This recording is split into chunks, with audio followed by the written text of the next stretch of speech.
केंद्रीय रक्षा मंत्री राजनाथ सिंह का देहरादून दौरा, बीजेपी के प्रबुद्ध जन सम्मेलन में होंगे शामिल। कार्यक्रम में सीएम पुष्कर सिंह धामी भी रहेंगे मौजूद।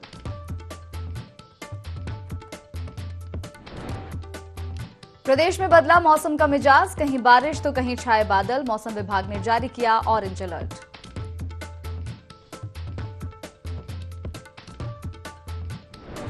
मुख्य सचिव एसएस संधू पहुंचे लाखा मंडल। स्थानीय और सामाजिक कार्यकर्ताओं ने क्षेत्र की समस्याओं को लेकर सौंपा ज्ञापन। जिलाधिकारियों को भी कराया अवगत।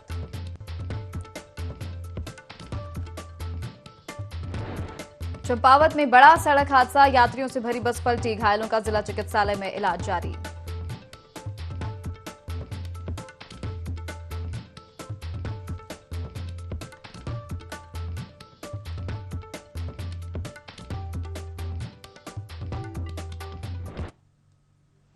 नमस्कार, IND 24 देख रहे हैं आप। मैं हूं आपके साथ हर्षिता सिंह और स्वागत है आपका बुलेटिन देवभूमि लाइव में। बुलेटिन की शुरुआत बड़ी खबर के साथ करेंगे। देहरादून से खबर बता रहे हैं आपको, रक्षा मंत्री राजनाथ सिंह का आज देहरादून दौरा है। दोपहर करीब 3:45 बजे Rajnath Singh jolly grant airport पहुंचेंगे।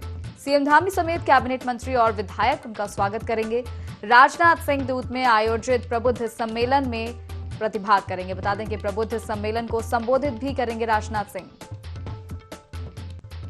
देहरादून से बड़ी खबर बता रहे हैं आपको, केंद्रीय रक्षा मंत्री राजनाथ सिंह आज दौरे पर रहने वाले हैं। दोपहर करीब 3:45 बजे Rajnath Singh jolly grant airport पहुंचेंगे। इस मौके पर मुख्यमंत्री पुष्कर सिंह धामी और कई कैबिनेट मंत्री और विधायक उनका स्वागत करेंगे।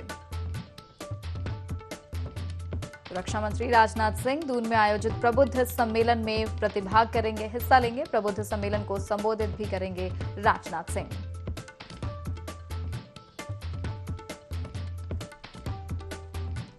तो ये खबर आपको देहरादून से बता रहे हैं। केंद्रीय रक्षा मंत्री राजनाथ सिंह का देहरादून दौरा है।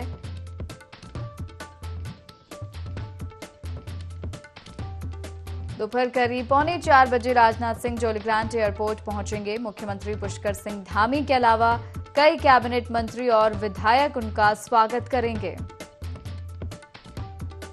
देहरादून में आयोजित प्रबुद्ध सम्मेलन में भी शामिल होंगे राजनाथ सिंह। इसके अलावा प्रबुद्ध सम्मेलन को संबोधित भी करेंगे।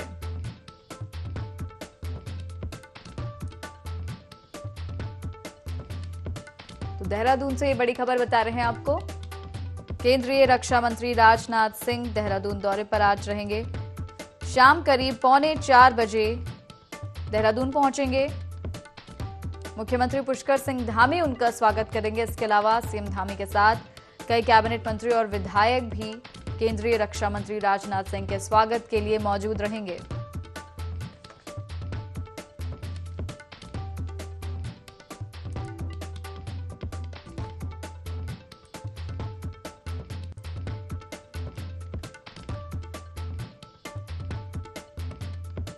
दोपहर करीब 3:45 बजे राजनाथ सिंह देहरादून पहुंचेंगे। यहां पर प्रबुद्ध जन सम्मेलन में शामिल होंगे और संबोधित भी करेंगे।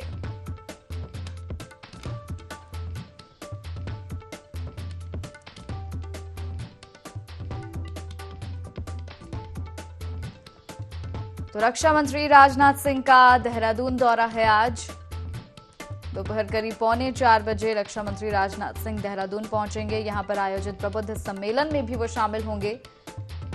और देहरादून पहुंचने पर मुख्यमंत्री पुष्कर सिंह धामी, कैबिनेट मंत्री और विधायक उनका स्वागत करेंगे।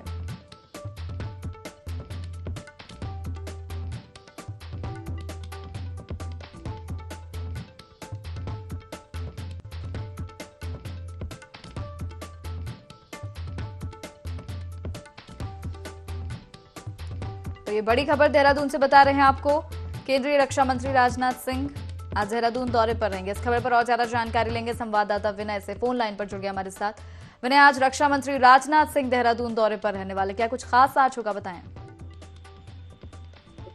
जी बिल्कुल, देखिए आपको बता दें कि जिस तरीके से लगातार उत्तराखंड की अगर बात करें तो जो केंद्रीय मंत्री हैं उनके दौरे जो है यहाँ पर लगातार हो रहे हैं। साथ ही साथ आज भी की अगर बात की जाए तो आज यहाँ पर राजनाथ सिंह जो कि रक्षा मंत्री हैं उनका भी यहाँ पर देहरादून दौरा है, जिसमें कि वो सेनाओं के जो कार्यक्रम में यहाँ पर पहुंच रहे हैं और साथ ही साथ जितने भी कैबिनेट मंत्री हैं वो भी मुख्यमंत्री पुष्कर सिंह धामी के साथ इस कार्यक्रम में जो है शिरकत करने वाले हैं। जी ये जो प्रबुद्ध सम्मेलन आज होने वाला है, इसे भी रक्षा मंत्री राजनाथ सिंह संबोधित करेंगे। सम्मेलन के बारे में बताएं। जी बिल्कुल, देखिए सम्मेलन की अगर बात करें तो ये जो सम्मेलन यहाँ पर रखा गया है ये सेना का जो कार्यक्रम है, इस दौरान जो है सम्मेलन को यहाँ पर जो है प्रबुद्ध जनों को लेकर के यहाँ पर रखा गया है। साथ ही साथ जो जन कल्याण योजनाएं हैं उसको लेकर भी जो है यहाँ पर जानकारी जो है वो यहाँ पर साझा की जाएगी। जी बहुत बहुत धन्यवाद आपका तमाम जानकारी इस खबर पर हम तक पहुंचाने के लिए।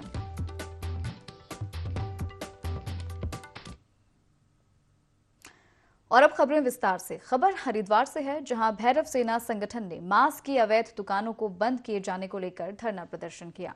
दरअसल लंबे समय से अवैध मांस की दुकानों को बंद किए जाने के संबंध में मांग की जा रही है। कार्यकर्ताओं का कहना है कि मांस की अवैध दुकानें धर्म नगरी की मर्यादा को धूमिल करने का काम कर रही हैं। कई बार आश्वासन भी दिया जा चुका है पर कार्रवाई नहीं हुई। अगर जल्द ही नगर निगम इन दुकानों को बंद नहीं करवाता है तो उग्र आंदोलन किया जाएगा।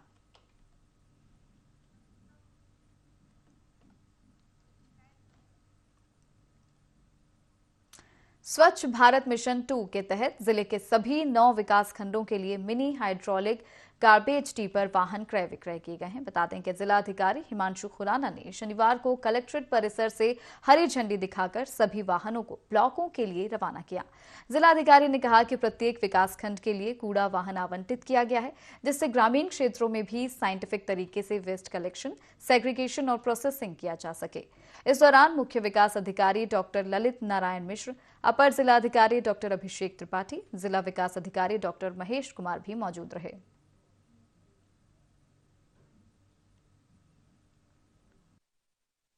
भारत मिशन में ग्रामीण और शहरी क्षेत्र दोनों में विगत वर्ष स्वच्छता अभियान चलाया जा रहा है, जिसमें सॉलिड वेस्ट मैनेजमेंट, जो हमारा डोर टू डोर सेग्रीगेशन है, कूड़ा एकत्रीकरण है और फिर उसकी प्रोसेसिंग है, उस पर कई लेवल्स पर अभियान चलाया गया है। तो इसमें भी माननीय उच्च न्यायालय के निर्देश हैं, राज्य सरकार के निर्देशों के क्रम में भी शहरी क्षेत्रों में तो ये कार्रवाई विगत वर्षों से चल रही है, लेकिन ग्रामीण क्षेत्रों में भी प्रत्येक विकास खंड के लिए एक कूड़ा वाहन जो ब्लॉक स्तर पे आवंटित किया गया है, जिससे ग्रामीण क्षेत्रों में भी जो हमारा वेस्ट सेग्रीगेशन है वो साइंटिफिक प्रिंसिपल्स के आधार पर हो और जो वेस्ट कलेक्शन है और वेस्ट का जो प्रोसेसिंग है वो हो, ताकि एक हम स्वच्छ भारत मिशन का जो गोल है उसको अचीव कर सकें। साथ ही साथ इसमें ग्रामीण क्षेत्रों की जो वेस्ट से आय है वो भी हो सके, ये हमारा प्रयास। स्वच्छ दून सुंदर दून की परिकल्पना को साकार करने के लिए समय समय पर जागरूकता अभियान चलाया जाता है। इसी कड़ी में देहरादून नगर निगम की ओर से जागरूकता विगत 1 अप्रैल से स्वच्छता अभियान चलाया गया, जिसके समापन अवसर पर मुख्यमंत्री पुष्कर सिंह धामी शामिल हुए, जहां सीएम धामी ने न केवल श्रमदान किया बल्कि उन्होंने मौजूद लोगों को स्वच्छता की शपथ भी दिलाई। साथ ही कहा कि यह अभियान का आज भले ही समापन हो रहा है, लेकिन स्वच्छता का अभियान लगातार जारी रहेगा। इस दौरान पुष्कर सिंह धामी सहित शहरी विकास मंत्री प्रेमचंद अग्रवाल समेत कई अधिकारी मौजूद रहे। स्वच्छता अभियान के साथ साथ खुद जो है सफाई करी है, खुद झाड़ू लगाया है। और जब किसी प्रदेश का मुखिया सड़क पर उतरता है तो निश्चित रूप से एक संदेश देने का काम किया है कि सबकी जन सहभागिता से जो है ये जो कूड़ा है, इसकी सफाई व्यवस्था है, ये जन सहभागिता से ही जो है अपना शहर, अपना प्रदेश, अपना देश साफ हो सकता है। इसके लिए मैं माननीय मुख्यमंत्री जी का धन्यवाद करता हूँ। स्वच्छता के लेके हमारी सरकार लगातार प्रयास कर रही है।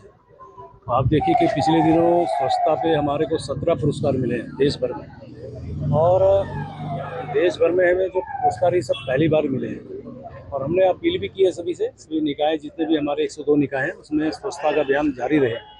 ये आज समापन एक विशेष अभियान का है, लेकिन हम लोग जारी रखेंगे। सबसे बड़ा हमारा सौभाग्य कि आज माननीय मुख्यमंत्री जी इस अभियान में यहाँ शामिल थे। एक बड़ा संदेश पूरे प्रदेश की जनता को उन्होंने दिया है कि हम अपने यहाँ, अपने बगल में, आसपास, पड़ोस में, सभी जगह हम सफाई अभियान, साफ सफाई पर विशेष ध्यान रखें। सरकार ने, माननीय उच्च न्यायालय ने ये अभियान संयुक्त तत्वाधान में लिया है और लगातार ये सप्ताह स्वच्छता के लिए समर्पित है।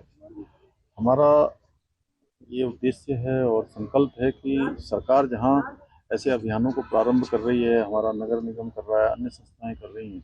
आज 102 निकाय स्वच्छता के अभियान को लेकर आगे आए हैं। उन्होंने अपने अपने सभी निकायों में आज इस प्रकार का अभियान प्रारंभ हुआ। मैं सभी से अनुरोध करना चाहूँगा, अपील भी करना चाहूँगा कि सभी लोग इस अभियान में सहभागी बने। मैं सभी से कहूँगा कि अपनी रोज़मर्रा की आदतें में लाएं। हमारी नौनिहाल जो हमारी नई पीढ़ी है, उन सब के संस्कारों में भी आए। 16 जून को रिलीज हुई फिल्म आदि पुरुष को लेकर बवाल मचा हुआ है। फिल्म के डायलॉग की खूब आलोचना की जा रही है। इसके अलावा फिल्म में जिस तरह से सीता का चित्रण किया गया है वह रामचरितमानस से मेल नहीं खा रहा है, जिस पर जानी मानी फिल्म एक्ट्रेस हिमानी शिवपुरी खूब भड़की और उन्होंने कहा कि सीता माता को इस तरह से अर्धनग्न नहीं देख सकते। सनातन धर्म में सीता माता हम सबके लिए पूजनीय रही हैं। ऐसे में सीता का आदि पुरुष में इस तरह से चित्रण करना अपमानजनक है। साथ ही उन्होंने यह भी कहा कि फिल्म इंडस्ट्री से जुड़े फिल्म मेकर्स और प्रोड्यूसर्स और कलाकारों को इस बात का विशेष ध्यान रखना चाहिए कि वे लोगों के सेंटिमेंट्स के साथ खिलवाड़ ना करें, क्योंकि फिल्म देखने वही लोग आते हैं जो बॉक्स ऑफिस पर फिल्म को हिट करते हैं।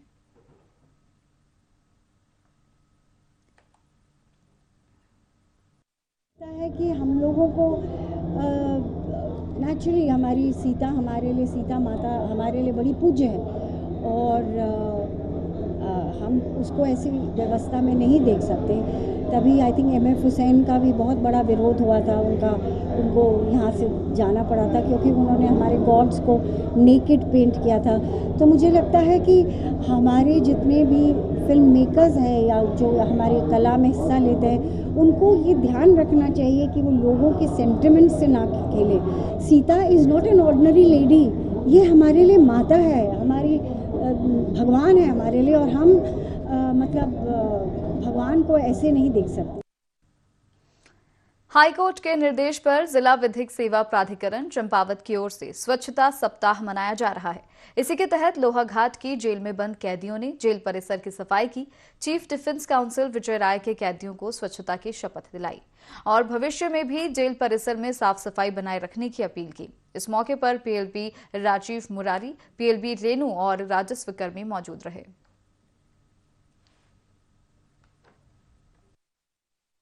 उनको स्वच्छता के बारे में विचार रखे, अपने स्वच्छता कार्यक्रम चलाया आज और लोगों में जिससे कि जागरूकता पैदा हो, जिससे कि हमारा तन मन में भी शुचिता आए और जिसका प्रभाव नगर में ही नहीं सारे जिले में, सारे राज्य में जाए। तो मेरी यही आकांक्षा है कि जैसे हम जनपद चंपावत में देखते हैं कि जैसे पहले रैपर और ये सारी चीज़ें प्लास्टिक पड़ा रहता था, अब आपको देखने के लिए नहीं मिलेगा क्योंकि लोगों में जागरूकता आई। देहरादून में भारतीय प्रतिरक्षा मजदूर संघ ने NPS को समाप्त करने की मांग की है। संघ के राष्ट्रीय सचिव अनिल कुमार ने कहा कि सरकार पुरानी पेंशन CCS रूल्स 1972 को शीघ्र लागू करें।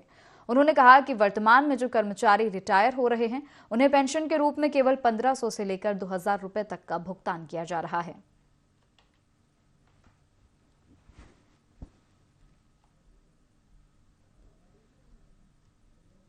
मुद्दा है कि सरकार NPS को समाप्त करे और पुरानी पेंशन CCS रूल्स 1972 को शीघ्र लागू करे। लेकिन आज जब 18 और 19 वर्षों बाद जो कर्मचारी NPS से रिटायर हो रहे हैं उनको मात्र 1500 रुपये, 2000 रुपये पेंशन के रूप में भुगतान हो रहा है, जो कि सोशल सिक्योरिटी के नाम पर मैं कहूँ तो हमारे बुढ़ापे की रोजी रोटी, दुख सुख में वो सही साबित नहीं हो रही है। इसलिए हमारी सरकार से मांग है कि सरकार इस पर विचार करे और ओल्ड पेंशन स्कीम को शीघ्र लागू करे। शहर में वाहनों के संचालन और प्रदूषण को नियंत्रित करने के लिए देहरादून RTO की ओर से प्रयास किए जा रहे हैं। RTO ने ऐसे कई नियम बनाए हैं जिससे शहर प्रदूषण और जाम मुक्त हो सके। इसी कड़ी में 10 साल पुराने डीजल संचालित वाहन को बंद करने की बात की गई थी, लेकिन लगातार विक्रम ऑटो संचालक नाराजगी जता रहे हैं। बता दें कि आगामी 20 जून को RTO एक बैठक करने जा रही है जिसमें तमाम अधिकारीगण मौजूद रहेंगे। वहीं संभागीय प्रवर्तन अधिकारी शैलेश तिवारी ने कहा कि इस बैठक में विक्रम सिटी बस और परमिट संबंधी अनेक मुद्दों पर चर्चा की जाएगी।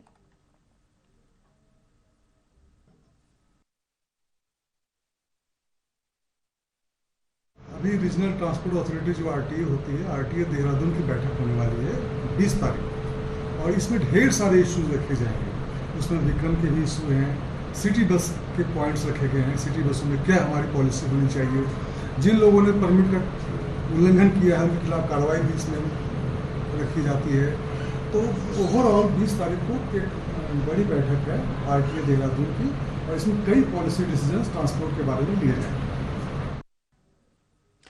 राजधानी देहरादून के पटेल नगर में मन की बात कार्यक्रम का आयोजन किया गया, जिसमें मुख्यमंत्री पुष्कर सिंह धामी, शहरी विकास मंत्री प्रेमचंद अग्रवाल और कैंट विधानसभा क्षेत्र से विधायक सविता कपूर मौजूद रहीं। मुख्यमंत्री पुष्कर सिंह धामी ने कहा कि प्रधानमंत्री नरेंद्र मोदी ने अपनी मन की बात में कई जनहित के मुद्दे उठाए हैं। खासतौर पर टीबी से जुड़े रोग को जड़ से समाप्त करने के लिए 2025 का लक्ष्य रखा है। उनका कहना है कि उत्तराखंड सरकार भी इस दिशा में काम कर रही है। साथ ही कहा कि प्रधानमंत्री नरेंद्र मोदी ने अपनी मन की बात के कार्यक्रम में जल संरक्षण के साथ वनों को संरक्षित करने पर भी बात कही है, जो हजारों युवाओं के लिए प्रेरणा स्रोत है।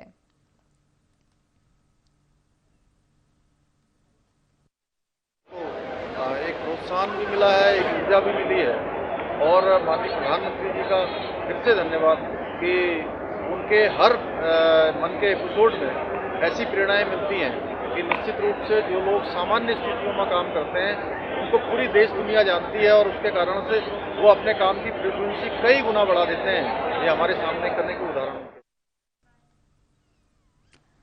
प्रदेश के पुरोला में एक घटना ने पूरे क्षेत्र में शांति व्यवस्था को पूरी तरह से ध्वस्त कर दिया, जिसके बाद यमुना घाटी में बड़ी संख्या में सड़कों पर प्रदर्शन हुए और सालों से रह रहे मुस्लिम समुदाय के लोगों को अपने घर छोड़ने पड़े। मुख्यमंत्री पुष्कर सिंह धामी से Indian Muslim for progress and research के 10 सदस्यों ने मुलाकात की। मुलाकात के दौरान IMPAR के अध्यक्ष ने आग्रह किया कि जिस प्रदेश में धार्मिक प्रवृत्ति के लोग हों और जहां धार्मिक दृष्टि से देश और दुनिया के लोग बड़ी संख्या में पहुंचते हैं, वहां इस तरह की घटनाओं की पुनरावृत्ति न हो। अजमेर शरीफ दरगाह के नशीन ने पुरोला की घटना पर सोशल मीडिया को जिम्मेदार मानते हुए कहा कि सोशल मीडिया पर चलाई जा रही फेक न्यूज के कारण प्रदेश का माहौल बिगड़ा है। ऐसे में उनकी लोगों से अपील है कि सोशल मीडिया पर आई किसी भी भ्रामक खबर पर भरोसा न करें। मुख्यमंत्री जी से हमारी आज संवाद हुआ। हमने यहाँ के जो हालात हैं, जो एक न्यूज़ आ रही है मीडिया पे, उसकी क्या हकीकत है, इसको जानने के लिए हम भी यहाँ हाजिर हुए और माननीय मुख्यमंत्री से काफ़ी विस्तार से चर्चा हुई। हमारा मानना है कि हिंदुस्तान गंगा जमनी का तहजीब का मुल्क है। हिंदुस्तान से हमेशा मोहब्बत और अमन का पैगाम गया है, लेकिन जो मीडिया के जरिए न्यूज़ सुनने को मिल रही है, उसके माध्यम से हमारा मानना यह था कि संवाद की कमी आ गई है समाज के बीच में। माननीय मुख्यमंत्री जी के सामने हमने यहाँ के जो 2-4 हमारे सामने बातें लाई गई थी, उसको हमने रखा। एक इंक्रोचमेंट तोड़ने की बातें हुई थी कि उसमें क्या हकीकत है, कितने नहीं मदारात के बारे में, तो उसमें उन्होंने पूरा इंश्योर किया है कि जो इंक्रोचमेंट है उसी को तोड़ा जा रहा है, किसी भी मज़ार को, वली के औलिया कराम के मज़ार को नहीं तोड़ा जा रहा है। और कई ऐसे केसेस में कार्रवाई होने में समय लगा है या नहीं हुई है, तो उससे मुस्लिम समाज में थोड़ा गलत मैसेज जा रहा है। तो मुझे लगता है कि जो समाज के खिलाफ या देश के खिलाफ सरकार के कड़े निर्णयों को कैसे मजबूत कर सकते हैं और जो गलतफहमियां फैलाई जा रही हैं उनको कैसे दूर कर सकते हैं। हिंदू समाज ये सोच रहा है कि जैसे यहाँ पे मुस्लिम समाज हिंदू लड़कियों को लेके इस तरीके के काम में लगा हुआ है, तो अगर वो दोनों नाम जाते तो कोई सांप्रदायिक कलर उसको नहीं मिलता, तो उससे जो है पूरी दुनिया भर में भी गलत मैसेज। बढ़ेंगे अगली खबर की ओर। उत्तराखंड में स्वच्छता सप्ताह मनाया जा रहा है। उसी क्रम में उधम सिंह नगर के जसपुर में सिविल जज मनोज सिंह राणा के नेतृत्व में तहसील प्रशासन, पुलिस प्रशासन और नगर पालिका टीम जसपुर गांधी पार्क पहुंचे और स्वच्छता अभियान के तहत शपथ दिलाई। अभियान में सभी विभागों के कर्मचारी और जनता हिस्सा ले रही है। कार्यक्रम का उद्देश्य है कि फैली हुई गंदगी को दूर करना और लोगों को स्वच्छता के प्रति जागरूक करना।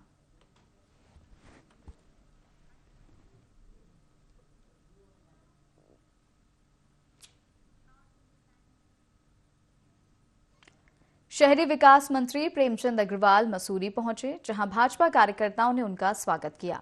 इस दौरान मंत्री प्रेमचंद अग्रवाल ने कहा कि मसूरी माल रोड में हो रहे निर्माण कार्यों का काम जल्द पूरा होगा। अधिकारियों को इसके निर्देश दिए गए हैं। नगर निकाय के चुनाव को समय पर पूरा करने के लिए सरकार प्रयासरत है और आरक्षण के लिए बने आयोग की रिपोर्ट के बाद नगर निकायों के चुनाव किए जाएंगे। इस दौरान मंत्री अग्रवाल अपने परिजनों के साथ मसूरी की वादियों का आनंद लेते भी नजर आए।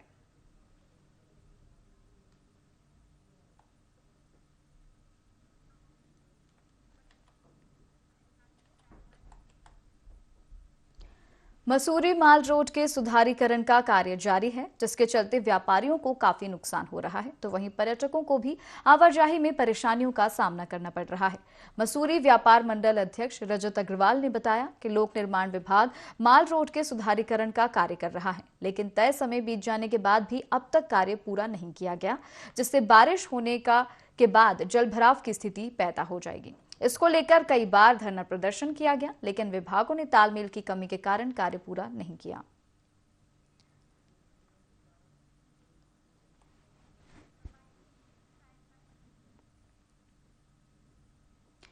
स्वच्छता दिवस के मौके पर उप जिलाधिकारी थराली रविंद्र जुवाठा के नेतृत्व में सफाई अभियान चलाया गया। उप जिलाधिकारी ने न्यायालय परिसर में स्लोगन और पेंटिंग प्रतियोगिता में अव्वल छात्र छात्राओं को पुरस्कृत किया, साथ ही पर्यावरण मित्रों को भी सम्मानित किया।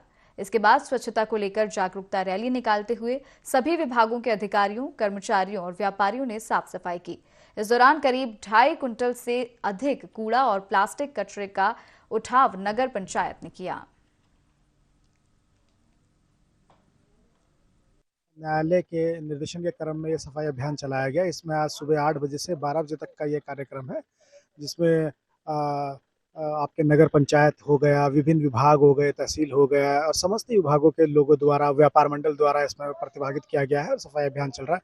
इसी क्रम में जो बच्चे हैं, पिछले 1 हफ्ते से निबंध प्रतियोगिताएं और विभिन्न आर्ट प्रतियोगिताएं करवाई जा रही थी, उन बच्चों को भी पुरस्कृत करा गया है। साथ ही जो पर्यावरण मित्र हैं, जो अपना योगदान देते हैं सफाई में, उनको भी आज सम्मानित कराया गया। आज हमने चारों वार्डों में स्वच्छता अभियान चलाया है और इसमें लगभग हमने 2.5 क्विंटल कूड़ा इकट्ठा किया है और उसका निस्तारण किया है। अपने कॉम्पैक्टर हम शुरू करने वाले हैं, उसमें इसको अलग अलग छांट कर इसका निस्तारण करेंगे।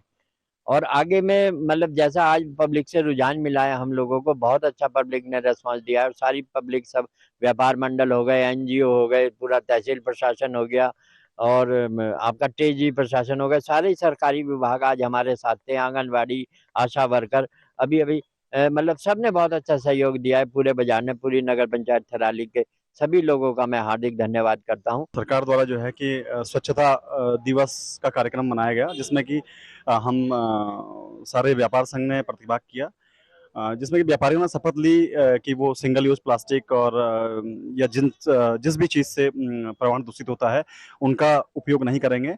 और थराली को जो है कि थराली व्यापार संघ को, थराली बाजार को जो है कि प्रदूषण मुक्त और क्या कहते हैं उसका नाम, कूड़ा मुक्त थराली बनाने का संकल्प लिया। राज्य में होने वाले निकाय चुनाव को फतह करने के लिए सभी राजनीतिक दल अपनी अपनी तैयारियों में जुटे हैं। इसी कड़ी में एक ओर जहां बीजेपी बूथ स्तर तक संगठन को मजबूत करने की कवायद में जुटी है, तो दूसरी ओर कांग्रेस भी कर्नाटक चुनाव के बाद एक्टिव मोड में दिखाई दे रही है। इससे पहले 2023 निकाय चुनाव को लेकर कांग्रेस भाजपा में घमासान जारी है। पक्ष विपक्ष पर पलटवार की राजनीति शुरू हो चुकी है।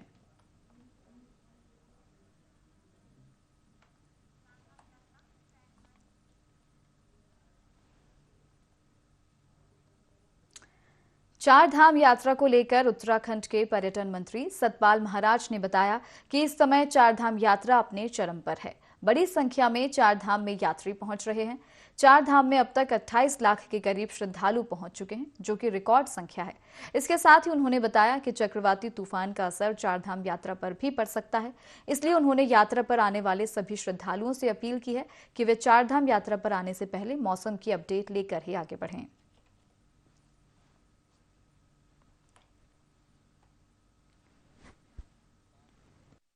हमारी सुचारू रूप से चल रही है। यमुनोत्री के अंदर 4,46,453 यात्री पहुंच चुके हैं। गंगोत्री में 5,07,851, केदारनाथ में 9,58,841, बद्रीनाथ में 8,21,804, हेमकुंड साहब में 72,850। ये कुल मिलाकर के 28,07,799 यात्री पहुंच चुके हैं और यात्रा हमारी चल रही है। थोड़ा जो हमारा ये चक्रवात आया हुआ है, इससे भी थोड़ा मौसम बिगड़ने की संभावना है, तो हमने लोगों से कहा है कि मौसम की मेट्रोलॉजिकल रिपोर्ट जो फोरकास्ट है उसको ध्यान में रख कर के ही यात्रा जो है अपनी करें और भगवान बद्री विशाल, भगवान केदारनाथ जी सबकी मनोवांछित कामना पूरी करें। लोहाघाट में रामलीला मंच में पहली बार 3 दिवसीय बाल रामलीला का आयोजन किया गया है, जिसका शुभारंभ सांसद अजय टम्टा ने दीप प्रज्वलित कर किया। इस बीच उन्होंने रामलीला की सराहना करते हुए कहा कि इस प्रकार के आयोजन से नई पीढ़ी हमारी संस्कृति के बारे में जानती है और आगे ये इन धरोहरों को संभालती है। साथ ही उन्होंने यह भी कहा कि लोहाघाट की रामलीला को 123 साल पूरे हो चुके हैं, जो कि काफी गौरव की बात है। वहीं उन्होंने रामलीला कमेटी अध्यक्ष को धन्यवाद देते हुए फर्नीचर खरीदने के लिए 1.5 लाख रुपए देने की घोषणा की।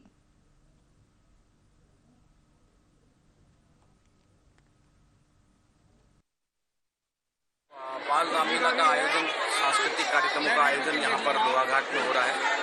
मैं बहुत सारी बधाई और बहुत शुभकामनाएं देता हूँ। और मैंने ये देखा कि यहाँ पर बच्चों में बहुत सारा उत्साह है। तो ये वास्तव में हमारे देश के जो संस्कार हैं प्रभु राम के लिए, जिस प्रकार से हम सभी लोग उन्हीं की ही संतानें हैं, और इस नाते से पुनः उन बच्चों के अंदर भी जो हमारे बुजुर्गों के द्वारा, हमारे द्वारा जो संस्कार मिले वो भी उनमें विराजे और एक प्रकार का नया वातावरण मुझे देखने को मिल रहा है। मैं बहुत बधाई और बहुत शुभकामनाएं देता हूं। और इसी के साथ इस बुलेटिन में फिलहाल इतना ही। आप देखते रहिए IND 24। नमस्कार।